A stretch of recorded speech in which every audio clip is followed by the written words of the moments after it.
ज्योतिबा फुले भीमा कोरेगांव के इतिहास को प्रेरणा मानकर शिक्षा का आंदोलन शुरू किया। बाबा साहब अंबेडकर वहां गए 1927 में भीमा कोरेगांव में, और वहां के स्तंभों को लोगों को दिखाकर कहा कि तुम भेड़ बकरियों की संतान नहीं हो, तुम शूरवीरों की औलाद हो, और 500 थे और पेशवा ब्राह्मणों को तुम लोगों ने हराया, देखो तुम्हारा नाम इसके ऊपर लिखा हुआ है।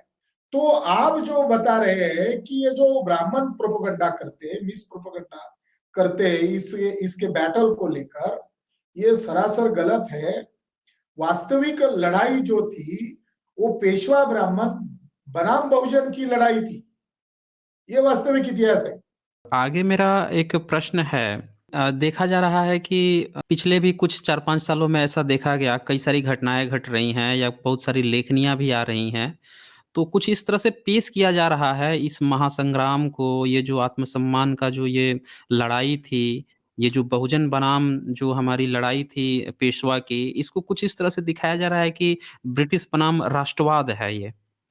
और कई सारी और भी बीच में घटनाएँ आई हुई हैं, तो मैं इस पर आपका नज़रिया जानना चाह रहा हूँ सर, इसके पीछे एक्चुअल षड्यंत्र क्या है? क्यों ऐसा किया जा रहा है? और ऐसा करके ये लोग क्या हासिल क्या करना चाहते हैं? जी। ब्राह्मण लोग कभी भी राष्ट्रवादी नहीं थे और न है और न रहेंगे। राष्ट्रवाद के नाम पर ब्राह्मण के षड्यंत्र को छुपाना चाहते हैं, और हम लोग मूलतः राष्ट्रवादी है, नेचुरली राष्ट्रवादी है। हमें दिखावा करने की जरूरत नहीं है। ब्राह्मण लोग प्रोपेगेंडिस्ट है। जब बाबा साहब अंबेडकर पार्लियामेंट में बात कर रहे थे, तब बाबा साहब अंबेडकर को आरोप लगा रहे थे, बाबा साहब को अवरोध कर रहे थे पार्लियामेंट में, और बाबा साहब को यह सर्टिफिकेट दे रहे थे कि आप देश के हित में नहीं बात कर रहे हो। तो बाबा साहब अंबेडकर ने उनके मुंह पर उस समय जवाब देते हुए कहा था पार्लियामेंट में, संविधान सभा में, कि ये जो आप राष्ट्रवाद का चोला पहने हुए हो, देशभक्ति का नारा लगा रहे हो, ये दुष्टों का अंतिम सहारा है। तुम जो षड्यंत्र कर रहे हो, उस षड्यंत्र में जब हम आपको बेनकाब करेंगे तब आप हार जाओगे। तार्किक रूप से आप उसका जवाब नहीं दे पाते हो, जब आप उसको काउंटर नहीं कर पाते हो, जब आप हार जाते हो, तब आप क्या करते हो? राष्ट्रवाद का सहारा लेते हो।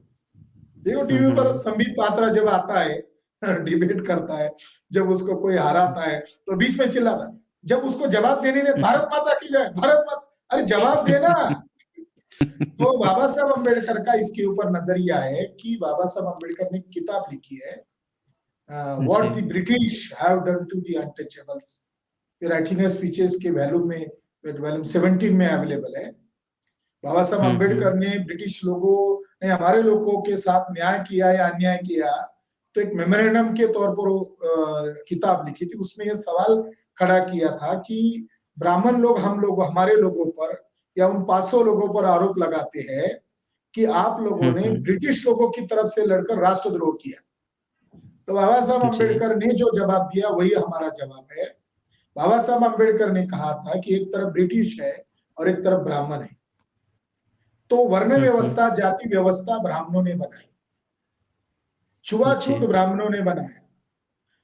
कुत्ते बिल्ली को सम्मान था, आदमियों को सम्मान नहीं था। तो दो दुश्मन हमारे सामने खड़े थे, और ये दोनों विदेशी थे, अंग्रेज भी विदेशी और ब्रिटिश भी विदेशी, ब्राह्मण भी विदेशी। तो इन दोनों में से हमको एक को चुनना था। हमारे पुरखों ने अंग्रेजों को चुना, उनके साथ समझौता किया कि आप हमें ब्राह्मणों के गुलामी से आजाद करने के लिए क्या क्या सहायता कर सकते हैं।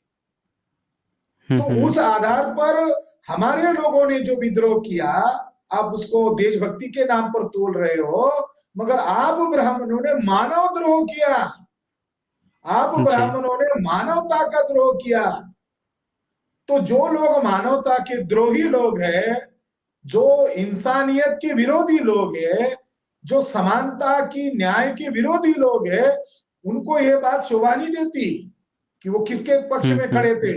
ये सवाल आपको उठाने का नैतिक अधिकार नहीं है, ऐसा बाबा साहब अम्बेडकर ने वहां जवाब दिया था। मैं आपको संक्षिप्त में बताता हूं क्या हालत थी पेशवाओं की, क्या जुल्म किए थे हमारे लोगों के ऊपर। केवल मारव के ऊपर ही जुल्म नहीं किए थे, तमाम बहुजन समाज के विरोधी थे वो पेशवा ब्राह्मण, और वो पेशवाओं का अमल करते थे। आपने शुरू में जो बताया कि महारों के गले में हांडी और पीछे झाड़ू लटकाया था, क्या ये देश प्रेम है? आज जो ब्राह्मण आप डिबेट चला रहे हो, आप डिस्कशन चला रहे हो, और आपके मुद्दों का जब वो विरोध खंडन मंडन नहीं कर पाते, तब आपको देशद्रोही करार देते। जो भी सच्चाई की बात वो आवाज उठाता है, उसको देशभक्ति के नाम पर चुप किया जाता है। उन ब्राह्मणों को हमारा सवाल है कि जिन पेशवा ब्राह्मणों ने अछूत लोगों के गले में हांडी और पीछे झाड़ू लटकाया था, क्या ये देशभक्ति है? क्या ये राष्ट्र प्रेम है?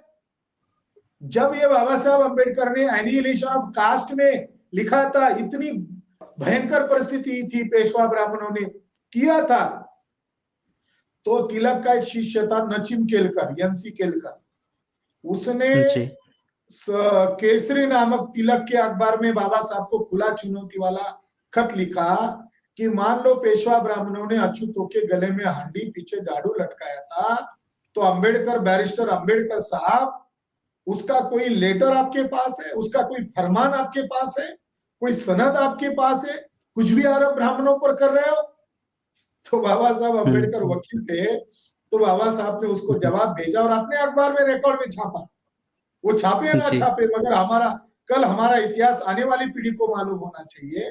तो बाबा साहब अम्बेडकर ने कहा था कि मैं बुजुर्गों से सुना हुआ हूँ, जो रिटायर्ड मिलिट्री मैन थे, उनके मुंह से मैंने सुना हूँ कि मार लोगों के गले में हांडी और पीछे झाड़ू लटकाया जाता था। और मिथ एक इतिहास का एक साधन है। कोई भी मिथ समाज में अपने आप पैदा नहीं होती। इतिहास शास्त्र में वो भी एक साधन है, उसमें सच्चाई चंद होगी, मगर मिथ एक साधन होता है। बाबा साहब अम्बेडकर ने उसका लॉजिकल जवाब दिया था।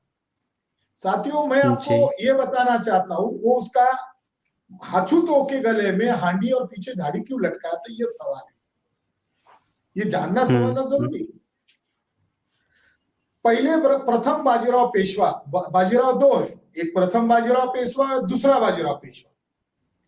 प्रथम बाजीराव पेशवा ने छत्रसाल के राजा की दासी को अपना लिया, जिसके ऊपर फिल्म भी बना था, जो बहुत नॉर्थ इंडिया में इसको ब्राह्मणों ने चलाया जानबूझकर।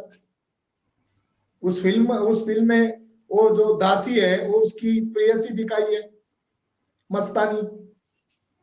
तो मस्तानी और बाजीराव का अफेयर शुरू हुआ। एक ही महल में रहते थे। कुछ दिनों के बाद बाजीराव को लड़का हुआ। जब प्रथम बाजीराव पेशवा को जो रखेल रखी हुई थी मस्तानी, उससे जो बच्चा पैदा हुआ, तो लड़का बड़ा हो गया, मगर उसका विधि करना था, उसका नामकरण करना था। तो उसने पुरोहितों को बुलाया, ज्यादा ब्राह्मणों को बुलाया, तो ब्राह्मण पुरोहितों ने उसका विधि करने से मना कर दिया। जब बाजीराव पेशवा के इस बच्चे, मस्तानी से पैदा हुए बच्चे का विधि करने से मना कर दिया, तो बाजीराव ने पूछा ऐसा क्यों? तो उसने कहा ये आपकी जायज बीवी से बच्चा पैदा नहीं हुआ है, ये नाजायज बच्चा है, भले आपका क्यों ना। तो उन्होंने ज्यादा लालच दिया, ज्यादा पैसा लो, उपनयन विधि करो, उसका नाम सारा विधि करो। तो उन्होंने फिर भी मना कर दिया। तो प्रथम बाजीराव पेशवा ने सोचा कि ये ब्राह्मण कब मानेंगे, कौन सी ऑफर देकर दिया तो मानेंगे। तब उसने उनको ऑफर दिया कि ये ऑफर तुम्हारे लिए है कि तुम जिनको अव्वल नंबर के दुश्मन मानते हैं, उन मार, मांग, चमार, भंगी, ये जो अछूत जातियां हैं, इनके गले में अगर हांडी और पीछे झाड़ू लटका दूं, तब तुम मेरे इस बच्चे का विधि करोगे और इसको ब्राह्मण की औलाद मानोगे। तब उन ब्राह्मणों ने हाँ बोल दिया। तो इनके अछूतों के गले में हांडी और पीछे झाड़ू ऐसे ही नहीं आया। अपने बच्चे को जायज घोषित करने के लिए जो नागवंशी लोग थे, उनके खिलाफ ये धूर्तता से षड्यंत्र किया गया है। अब जो लोग ये कहते हैं कि अंग्रेजों के अंग्रेज दुष्ट थे, पेशवा ब्राह्मणों की वर्तमान हालत बताते हैं। तो उन पेशवा ब्राह्मणों ने जो शिवाजी महाराज के वारिस थे, छत्रपति सातारा के राजा, उस राजा जी, को भी कैद में रखा था। क्या ये जी। राष्ट्र प्रेम है? जो पेशवा ब्राह्मणों के खिलाफ, पेशवा ब्राह्मणों के खिलाफ ब्रिटिश आर्मी की तरफ से लड़ रहे थे, उनको तुम राष्ट्रद्रोही कह रहे हो। मगर जो पेशवा ब्राह्मण जिनके अधीन थे, उन सतारा के राजा को ही कैद करके रखा था। क्या तुम राष्ट्रभक्ति का अधिकार तुम्हें है? शाहू छत्रपति महाराज 1920 में नासिक में गए और नासिक में भरी सभा में उन्होंने कहा कि तिलक के होम रूल को समर्थन मत करो। तिलक जिस स्वराज्य की बात करता है ये पेशवा ही है, तुम लोगों को मालूम नहीं है। शाहू छत्रपति महाराज शिवाजी महाराज के वारिस है। उन्होंने खुलेआम भाषण में कहा, अपने मराठा लोगों को समझाते हुए, कि तिलक पेशवा की औलाद है और मैं शिवाजी महाराज की औलाद हूं। तो तिलक पेशवाओं का राज्य लाना चाहता है, वो पेशवा ही जिन्होंने अछूतों के गले में हांडी और पीछे झाड़ू बांधा था। अरे अच्छा हुआ वो पेशवा ही कुछ चंद लोगों ने खत्म की। उन महारों के हम शुक्रगुजार हैं जिन्होंने पेशवा ब्राह्मणों का राज खत्म किया, क्योंकि उसके राज खत्म होने से मेरे खानदान के लोग, सतारा के राजा, उन पेशवा ब्राह्मणों के कैद में थे, वो आजाद हो गए। जो शाहू छत्रपति महाराज पेशवा ब्राह्मणों के राज हारने से खुशी मानता है, क्या वर्तमान महाराष्ट्र के मराठाओं को इतिहास मालूम है? वेरीफाई करना चाहिए। ब्राह्मण झूठ बोल रहा है, सच्चाई कुछ और है। तो मैं इतना ही कहना चाहता हूं कि उस समय भी अंग्रेज लोग शिवाजी महाराज के खिलाफ थे, आज भी ब्राह्मण लोग शिवाजी महाराज के खिलाफ है। आज भी, उस समय भी समानता के विरोधी थे, आज भी वो समानता की विरोधी है। तो ये बहुत बड़ा ब्राह्मणों के अंदर नैतिकता नहीं है। ब्राह्मणों का कैरेक्टर नैतिकता का नहीं है, न्याय का नहीं है। अंग्रेजों ने जब इनको जज बनाने से इनकार किया, तो लिखित में लिखा है प्रिवी काउंसिल में कि ब्राह्मणों में न्यायिक चरित्र नहीं होता। वो देशभक्ति का सर्टिफिकेट हमें न दे, अगर वो देशभक्ति का सर्टिफिकेट देंगे तो उनके सारे रिकॉर्ड हमारे पास है, हम दिखाएंगे भारत को और भारत के मूल निवासी बहुजनों को। जी, जी।